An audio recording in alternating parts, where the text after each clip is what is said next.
गणित की online classes में आप सबका स्वागत है। सभी को नमस्कार।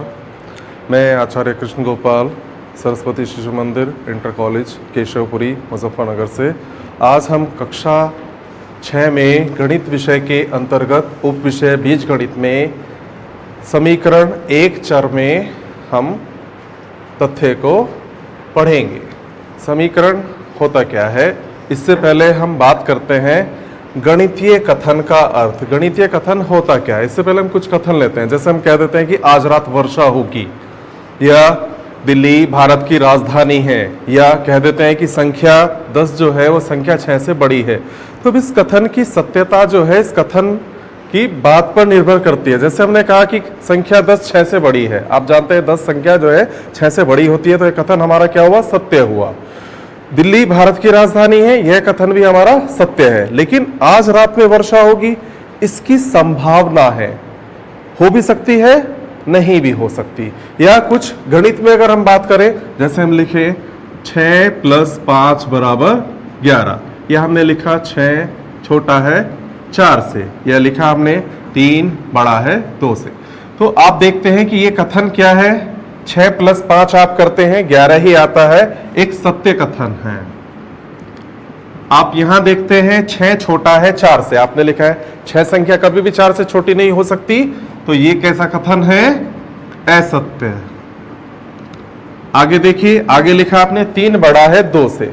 आप जानते हैं 3 जो संख्या होती है हमारी 2 से बड़ी होती है, तो ये कथन क्या है, हमारा सत्य कथन है। तो यही बात थी कि ऐसे वाक्य जिनका सत्य या असत्य होना सुनिश्चित हो, वो सब क्या कहलाते हैं, गणितीय कथन कहलाते हैं। ठीक है, जैसे और देख सकते हैं, हमने लिखा x + 2 = 3। अब इसके बारे में क्या कहें कि ये सत्य है या सत्य है, ये किस पर निर्भर करता है, x के मान पर। तो आप क्या लिखेंगे, इसकी सत्यता x के मान पर निर्भर करती है। x के मान पर निर्भर है, ये भी लिख सकते हैं। अब देखिए कैसे है निर्भर। अब मान लीजिए x का मान 1 लेते हैं, 1 + 2 किसके बराबर होता है, 3 के। तो x = 1 के लिए यह समीकरण सत्य है। अगर x का मान आप 2 ले लें, 2 + 2 4 हो जाएगा, 4 कभी भी 3 के बराबर नहीं हो सकता, तो x = 2 के लिए यह मान कैसा हो जाएगा, असत्य हो जाएगा। तो इसीलिए हमने लिखा है कि इस समीकरण की जो सत्यता है वो x के मान पर निर्भर कर सकती है। ठीक है, यह सत्य भी हो सकता है, असत्य भी हो सकता है, इसका आप फिक्स नहीं कर सकते। जैसे इसको हमने फिक्स किया है कि ये तो हमेशा सत्य ही रहेगा। 6 में 5 जोड़े तब भी 11 आएगा, 5 में 6 जोड़े तब भी 11 ही रहेगा, आपका कोई फर्क नहीं पड़ता जोड़ने में। पहले भी हम पढ़ चुके हैं इस बारे में। ठीक है, तो ये बात थी इसमें। अब बात करेंगे समीकरण क्या है, हमारा प्रकरण क्या है, समीकरण एक चर में। इससे पहले हम सिर्फ एक वर्ड पर ध्यान देंगे, समीकरण। समीकरण क्या है, समीकरण देखिए बच्चों क्या होता है कि एक ऐसा बीजीय व्यंजक होता है जिसमें कुछ प्रतिबंध लगा हो समता के चिन्ह के साथ। समता मतलब बराबर। जैसे आपने लिखा कि x + 5 = 15। आप इसमें देखते हैं बराबर का चिन्ह लगा हुआ है, यहां पर एक चर है, ये अचर है, ये भी एक अचर है। इन दोनों को जोड़कर ये आता है, तो ये इस पर प्रतिबंध हुआ। ये क्या कहलाती है, आपकी समीकरण की लेफ्ट हैंड साइड, और ये क्या कहलाती है, आपकी समीकरण की राइट हैंड साइड। ठीक है बच्चों, तो समझ में आया समीकरण क्या है। शब्दों में बात करें तो क्या होता है समीकरण की, एक समीकरण समता सूचक चिन्ह युक्त बीजीय व्यंजक होता है जिस पर कोई प्रतिबंध लगा है। और हम इसमें क्या करते हैं, चर के हमें मान ज्ञात करना होता है। ये चर है हमारा x, और ये जो संख्याएं लिखी हैं ये चर होते हैं। चर और अचर को भी आप ध्यान से समझें कि जिसका मान हमें ज्ञात करना होता है समीकरण में, उसे चर कहते हैं। और जो हमारी ये संख्याएं होती हैं, 1 2 3 4 5 6 7 जितनी भी वास्तविक संख्याएं हैं, ये सब क्या होती हैं, आपकी अचर होती हैं। ठीक है, तो चर का, जब हम इस चर का मान निकाल लेंगे, अगर हम यहीं से बात करें, इसमें x जमा 5 बराबर 15 लिखा है, इस समीकरण को हल करें और इस चर x का मान निकालें, तो वो x का जो मान होता है वो क्या कहलाता है? इस समीकरण का विशिष्ट हल कहलाता है। ठीक है, बात समझ में आई? तो समीकरण हमारे पास क्या हो गए? जैसे x प्लस 5 प्लस 15, या ये लिख सकते हैं x प्लस 7 बराबर 0, या ये लिख सकते हैं 2x प्लस 3 बराबर 12। तो ये सब क्या होते हैं? आपके समीकरण होते हैं। अब हम समीकरण को हल करना सीखेंगे। समीकरण हल कैसे करते हैं? देखिए बच्चों, मान लीजिए कोई समीकरण है हमारे पास, हम एक समीकरण ले लेते हैं। मान लीजिए ये है 3x जमा 7 ये बराबर 28। अब हम क्या सीख रहे हैं? समीकरण को हल करना। इसमें विभिन्न विधियां आएंगी, हम 2-3 विधि से आपको हल करना सिखाएंगे। सबसे पहले देखिए, समीकरण को आप हल करना चाहते हैं तो इसमें आप देख रहे हैं कि लेफ्ट हैंड साइड में अचर पद 7 है। आपका x चर पद है, लेकिन चर में एक अचर की गुणा हो रही है। ठीक है, तो आप देख रहे हैं यहाँ पे 7 क्या है? आपका अचर पद है, तो इसी में 7 माइनस कर दीजिए। लेफ्ट हैंड साइड में जो माइनस करेंगे वही राइट हैंड साइड में माइनस करेंगे। ठीक है, अब यहां देखते हैं आप, ये 7 आपका कैंसिल हो जाता है, 3x बचता है। 3x बराबर 28 में 7 आप माइनस करते हैं, 21 आता है। अब क्या करें? अब चर के साथ अचर की गुणा हो रही है, तो अब इसको कैसे हटाते हैं? भागफल विधि से। x के साथ आप देख रहे हैं 3 लिखा हुआ है, तो 3 से भाग कर दीजिए, लेफ्ट हैंड साइड में भी और राइट हैंड साइड में भी। यहां ये 3 कट जाता है, तो x का मान का आया 3 गुना 7 21। तो ये समीकरण का हल बन जाता है कि ये जो हमने समीकरण लिया था इसका हल क्या है हमारे पास? x बराबर 7 आ गया। ठीक है, इस तरह से हम समीकरण को हल करेंगे। अब हम समीकरण बनाना सीखते हैं। समीकरण बनाते कैसे हैं? समीकरण बनाना, मान लीजिए कोई कथन हमें दे देता है वो। ठीक है, कथन जब हमारे पास हो, उससे समीकरण को बनाना। मान लीजिए एक कथन हमारे पास दिया हुआ है, कथन लिख लीजिए क्या है? यदि किसी संख्या के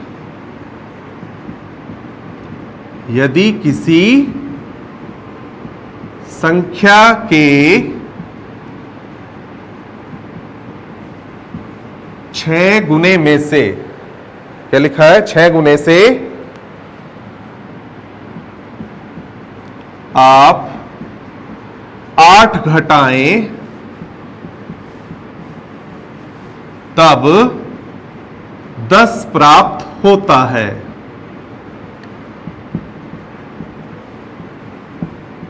ये आपके सामने कथन लिख दिया। अब इसको गणितीय रूप देना है, तो संख्या की बात आ रही है, तो मान लीजिए गणितीय कथन क्या हो जाएगा इसका?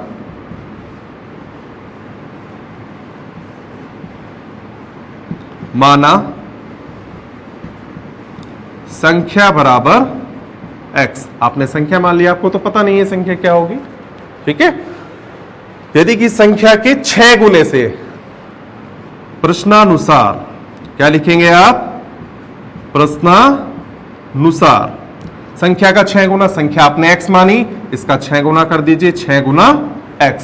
इसमें से आप 8 घटा रहे हैं, 8 को घटा दीजिए, इसमें से -8 कर दीजिए, तब 10 प्राप्त होता है। 10 प्राप्त मतलब क्या होता है कि इसका जो मान है वो 10 है। आपने लिख दिया 6x - 8 बराबर 10। तो ये हमारा तथ्य क्या कहलाता है?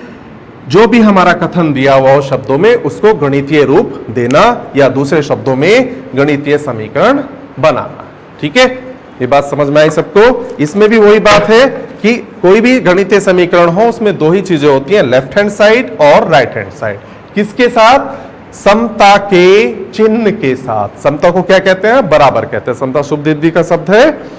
अब देखिए, अब बात आ रही है एक चर में, समीकरण एक चर में। ठीक है, चर 1 2 3 कितने भी ले सकते हैं आप समीकरण में, वो आप आगे की कक्षाओं में पढ़ेंगे। यहां हम एक चर की बात कर रहे हैं, तो यहां देखिए क्या लिखा है? 3x जमा 7 बराबर 8। इस समीकरण में देखते हैं आप, x केवल 1 है, तो ये समीकरण क्या कहलाता है? समीकरण एक चर में। यहां देखते हैं 6x - 8 बराबर 10, ये भी क्या कहलाता है? समीकरण एक चर में। या शब्दों की अगर बात करें कि पहचानेंगे कैसे आप इसे कि ये समीकरण एक चर में है, तो किसी भी समीकरण में आप चर की घात देखते हैं। आपने यहां देखा है समीकरण लिखा हुआ है, इसमें आपका x चर है, इसकी घात कितनी है? 1 है। आप यहां देखते हैं 1 घात है इसकी, यहां देखते हैं यहां भी x की 1 घात है। ऐसा समीकरण जिसमें चर की घात 1 हो, उस समीकरण को आप रेखीय समीकरण कहते हैं। ठीक है, बात समझ में आई बच्चों? फिर से सुनेंगे कि जिस समीकरण में चर की घात हमेशा 1 होती है, वह समीकरण रेखीय समीकरण कहलाता है। ठीक है, तो ये सब रेखीय समीकरण हमारे पास है, ये भी है, ये भी है, और ले सकते हैं 4x + 5 = 8। तो ये भी हमारा क्या है? एक रेखीय समीकरण है।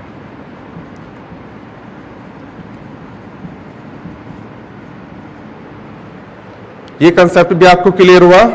अब इस रेखीय समीकरण को हम प्रयत्न एवं त्रुटि विधि से हल करना सीखेंगे। ये विधि होती क्या है, देखिए इसमें क्या करेंगे।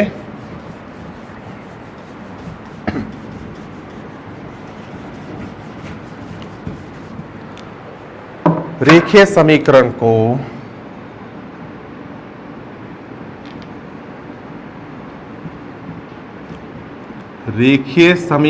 को त्रुटि एवं प्रयत्न विधि से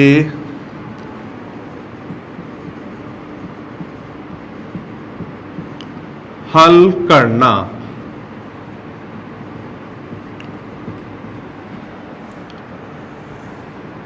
ठीक है बच्चों, अब देखिए मान लीजिए कोई समीकरण है हमारे पास, ये लिखा है 4x, छोटा सा ले लीजिए कोई, पहले छोटी समीकरण लेते हैं। लिखा है x + 6 = 9।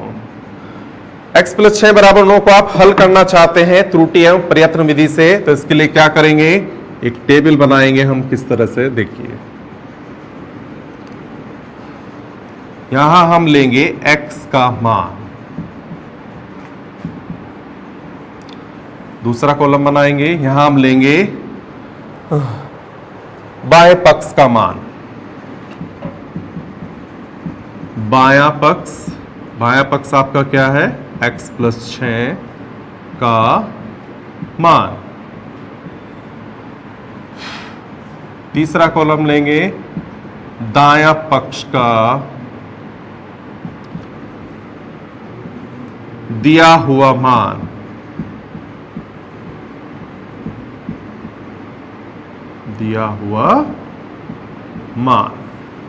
देखिए अब हम कहां से शुरू करेंगे, x = 0 से शुरू करते हैं। x का मान 0 रखा आपने इस समीकरण में, x + 6 है, तो लेफ्ट हैंड साइड क्या हो गई, 0 + 6 = 6। दाएं पक्ष का मान क्या दिया हुआ है, 9। आप यहां देखते हैं कि हमने जब x = 0 लिया तो बाएं पक्ष का मान 6 आता है, दाएं पक्ष का मान 9 है, तो ये इसका कोई हल नहीं है। फिर हम आगे 1 रखते हैं, 1 + 6 ये क्या आता है, 7। दायां पक्ष तब भी 9 ही है, 7 कभी भी 9 के बराबर नहीं होता, तो x = 1 भी समीकरण का हल नहीं है। अब 2 रखते हैं, 2 + 6 = 8, दायां पक्ष 9 ही रहेगा, 8 भी कभी भी 9 के बराबर नहीं हो सकता, तो यह भी हल नहीं है। आपने रखा 3 + 6 = 9। अब आप देखते हैं कि x का मान 3 रखते ही दायां पक्ष और बायां पक्ष दोनों ही बराबर हो जाते हैं, तो यहीं आप इस टेबल को अपनी बंद कर देंगे और लिखेंगे, हम देखते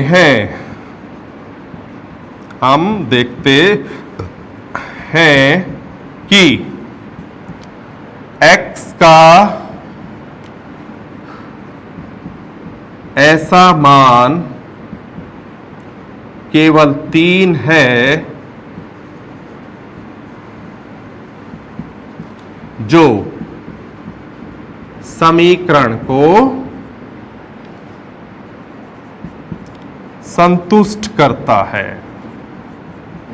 जो समीकरण को संतुष्ट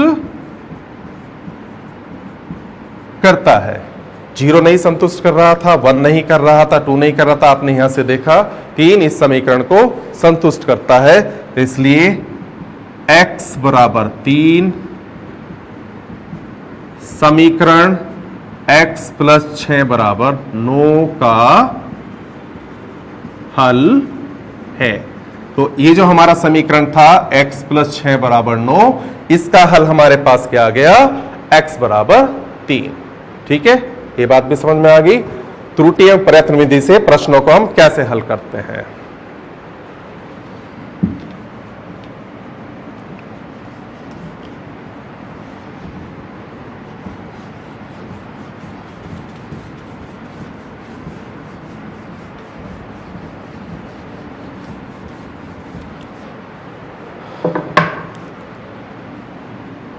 आगे एक नोट है, हमारे पास अगर कोई भी रेखीय समीकरण है, मान लीजिए लिखा है x प्लस 5 बराबर 10।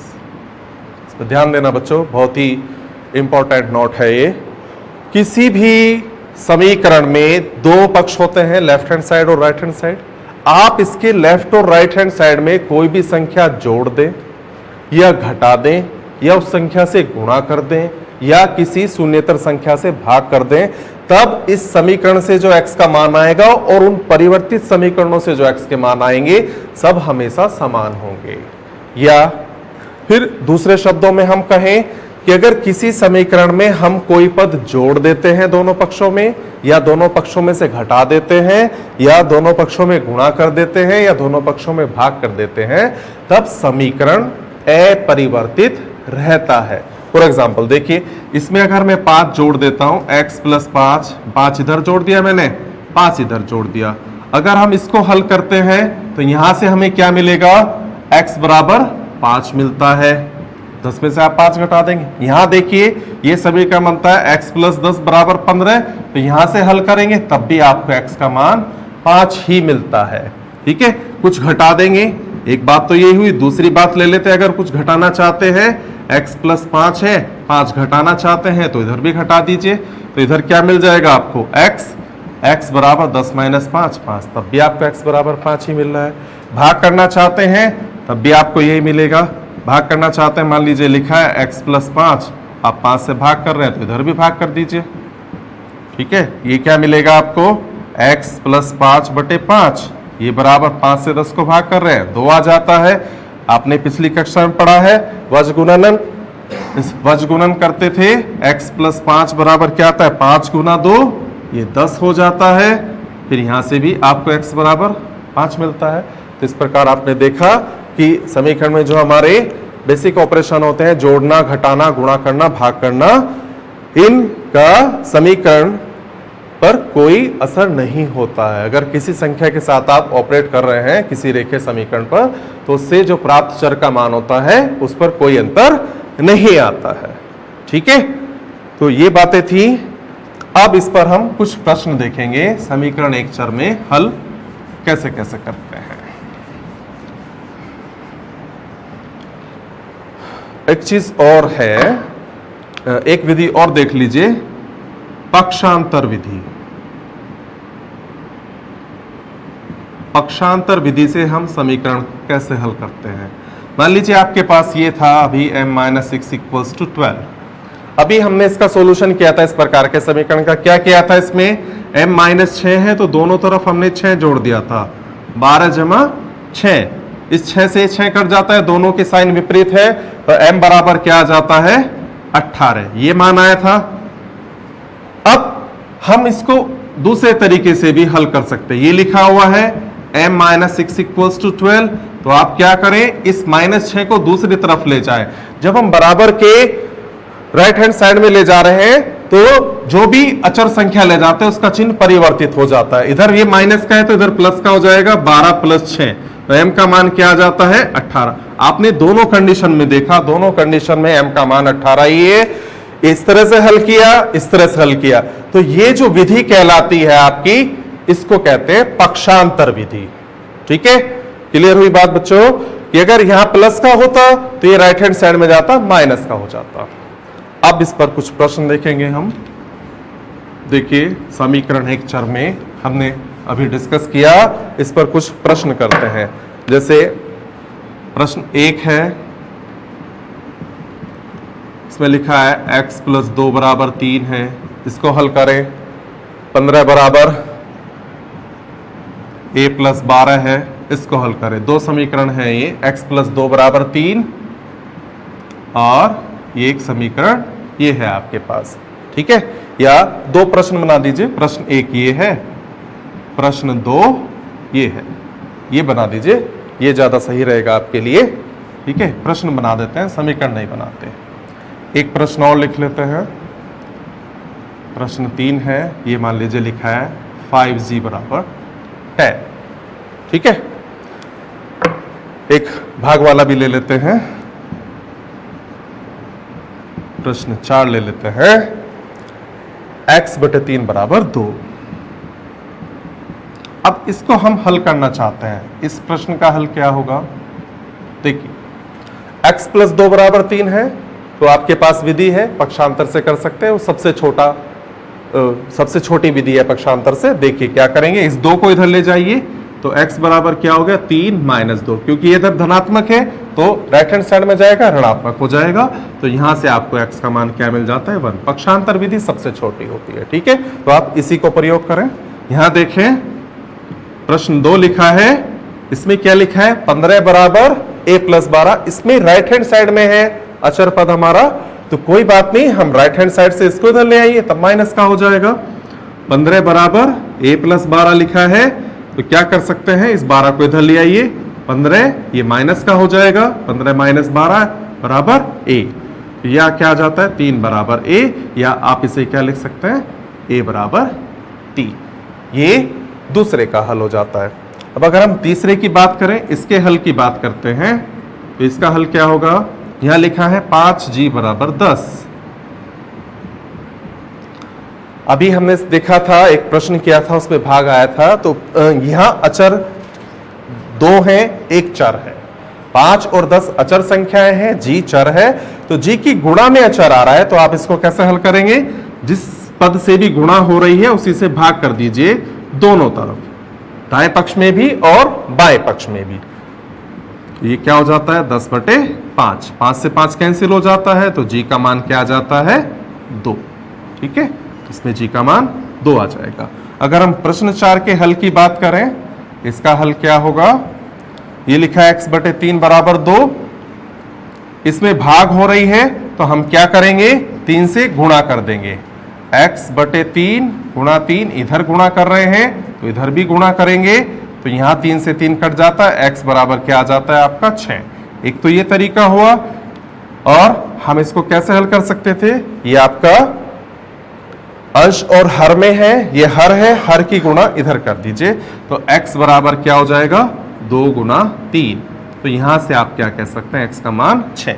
आप किसी भी तरीके से हल करें, समीकरण एक चर में बहुत ही आसान होते हैं इसका हल करना, तो दोनों ही दशा में आपने देखा x का मान 6 आपके पास आता है, ठीक है। और प्रश्न देखते हैं हम इसमें।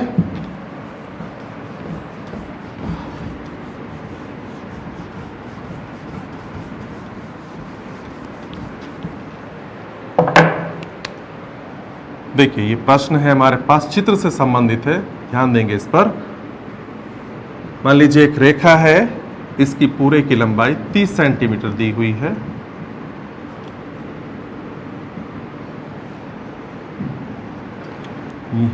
ये x सेंटीमीटर है हमारे पास, मान लीजिए यहां तक,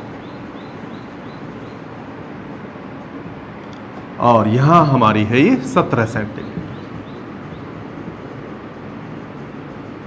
यहां से यहां तक। आप देखेंगे ये एक रेखाखंड है, मान लीजिए इसका नाम दे दीजिए AB एक रेखाखंड है, इसके आपने देखा पूरे की जो लंबाई है वो 30 सेंटीमीटर है, और ऊपर की साइड आप देखते हैं हमने इसके 2 भाग कर दिए, यहां से यहां तक का भाग हमारा x सेंटीमीटर है, यहां से यहां तक का भाग हमारा 17 सेंटीमीटर है।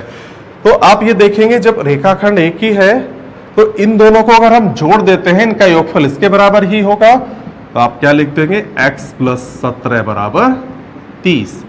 ये बात आपको पता चली कि ऊपर 2 संख्याएं लिखी हैं, नीचे एक लिखी है, तो ऊपर की दोनों संख्याओं का योगफल नीचे की संख्या के बाद, क्योंकि रेखाखंड एक है। अब इसको आप हल करना चाहते हैं तो पक्षांतर विधि से हल कर दीजिए। 30, ये 17 प्लस का है, इधर जाकर माइनस हो जाएगा, ये कितना आ जाता है? 13।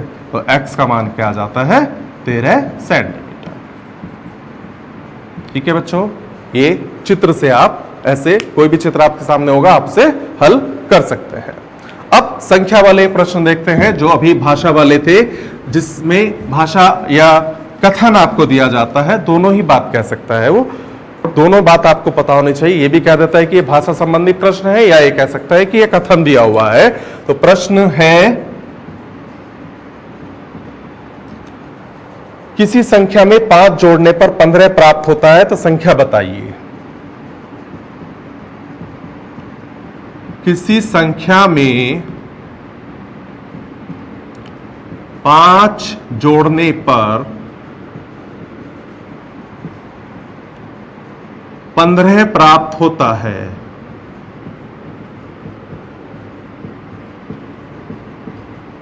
तब संख्या बताइए। संख्या बतानी है। अब संख्या आपको पता नहीं है तो इसमें क्या लिखेंगे हल में? देखिए, अभी पहले भी हमने बताया था जब आपको समझा रहे थे समीकरण एक चर में, इसके हल में क्या करेंगे? मान लीजिए, माना संख्या बराबर x। संख्या आपने x मान ली क्योंकि एक चर में बात चल रही है, ठीक है, रेखीय समीकरण की बात है। अब उसने क्या कहा है, आप लिखेंगे प्रश्नानुसार। ये एक ऐसा शब्द होता है बच्चों, इस पे बहुत ध्यान से देखेंगे, प्रश्नानुसार, कि प्रश्न में जो कथन दिए गए होते हैं उसमें हम ये एक शब्द यूज करते हैं प्रश्नानुसार। ये हमारे प्रश्न को बहुत छोटा कर देता है, ठीक है। इसमें पूरा प्रश्न जो है समा जाता है। प्रश्न में आपको बार बार नहीं लिखना पड़ेगा कि इसने दिया है कि हमें जोड़ना है या घटाना है या योगफल हमें करना है, सीधे सीधे लिख दिया कि प्रश्नानुसार। तो क्या दिया है प्रश्नानुसार? संख्या में 5 जोड़ने पर 15 प्राप्त होता है। तो x में आपने 5 जोड़ दिया, कितना प्राप्त हो गया? 15। आप इसे फिर से हल कर दीजिए, आप इसे दूसरी विधि से हल कर लीजिए। 5 इधर लिखा हुआ है लेफ्ट हैंड साइड में, 5 घटा दीजिए, इधर भी घटा दीजिए राइट हैंड साइड में, 5 से 5 कट जाता है तो x बराबर क्या बच जाता है? 15 माइनस 5 10। जो भी विधि आपको समझ में आए, जो भी आपको अच्छी लगे, आप उससे परीक्षा में प्रश्न को हल कर सकते हैं, ठीक है। वैसे सभी विधि आपको सीखनी चाहिए, सभी आनी चाहिए, लेकिन आप इसको बहुत ही इजी वे में सीख सकते हैं। और एक प्रश्न देखते हैं भाषा संबंधी। किसी संख्या का आधा उसकी चौथाई से 10 अधिक है। किसी संख्या का आधा उसकी चौथाई से, कितना दिया हुआ है? चौथाई से 10 अधिक है। 10 अधिक है, तब संख्या ज्ञात कीजिए। तो हमें संख्या ज्ञात करनी है।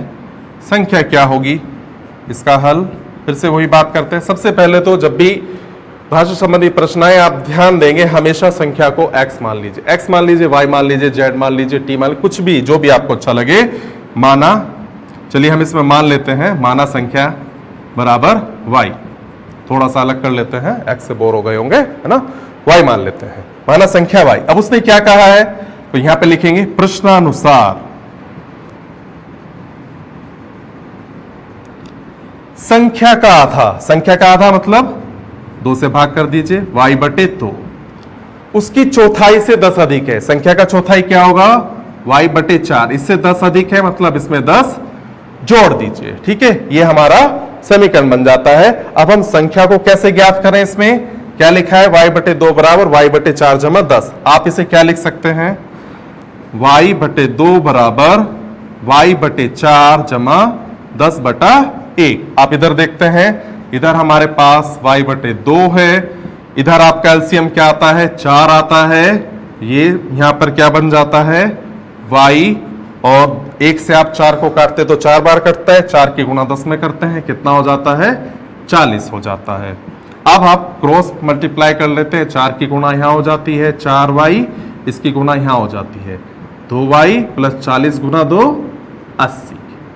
आप इसको इधर ले आते हैं, 4y माइनस 2y ये बराबर 80।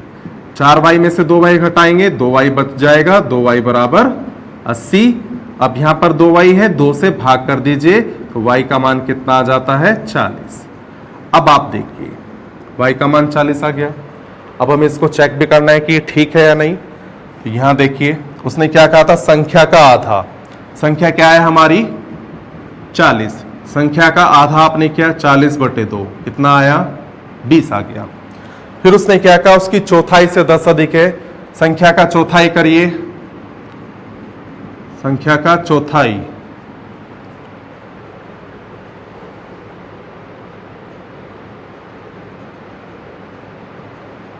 दो 4 2y plus 4y minus 2y बराबर 80। संख्या का चौथाई, संख्या का जो आधा है उसकी चौथाई से 10 अधिक है। संख्या आपके पास 40 आई, संख्या का चौथाई कितना हुआ 10, ठीक है। अब 10 में क्या जोड़े कि 20 हो जाए, 10 में 10 ही जोड़ेंगे। संख्या का चौथाई 10 हो गया, उसमें 10 जोड़ दिया आपने 20, तो आपने देखा कि ये संख्या और ये संख्या दोनों बराबर है। इसका मतलब आपने जो उत्तर दिया है वह सही है। इस प्रकार आप बहुत सारे प्रश्न इस पर हल कर सकते हैं। आशा करता हूं कि आपने ये समीकरण एक चर में बहुत ध्यान से समझा होगा। ठीक है, धन्यवाद।